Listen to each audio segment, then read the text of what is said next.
వాళ్ళ అమ్మగారిని తీసుకొచ్చిండు. అన్న మా అమ్మ అని చెప్పిండు. ఎట్లున్నారమ్మా, బాగున్నారా, ఆరోగ్యం బాగుందా అని అడిగితే బాగానే ఉన్న బిడ్డ అన్నది.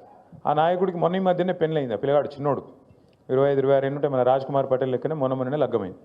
అయితే పెళ్ళైన తర్వాత వాళ్ళ అమ్మగారిని పరిచయం చేసిండు. పరిచయం చేస్తే నేను మాట్లాడుతున్నా, మరి కోడలు ఏమంటుందమ్మా, కొత్త కోడలు మంచిగానే ఉందా అన్న.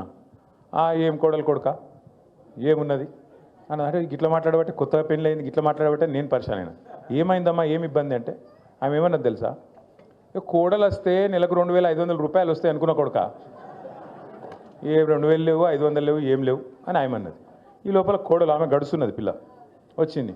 నీకు కూడా 4000 పెన్షన్ వస్తుంది అనుకున్నా, వచ్చిందా అన్నది. అంటే కాంగ్రెస్ వాళ్ళ వల్ల, రేవంత్ రెడ్డి వల్ల ఇలా పరిస్థితి ఏంటంటే అత్తకోడల పంచాయతీలు కొత్తవి వస్తున్నాయి. 2500 వస్తాయని అత్తగారు అనుకున్నది, కోడల పిల్ల 2500 తెస్తుందని అత్తమ్మ ఆశపడ్డది. అత్తమ్మకు 4000 వస్తాయని చెప్పి వాళ్ళు అనుకున్నారు. అత్తగారు వాళ్ళు ఏమనుకున్నారు, తులం బంగారం వస్తుందని అత్తగారు వాళ్ళు కూడా అనుకున్నారు.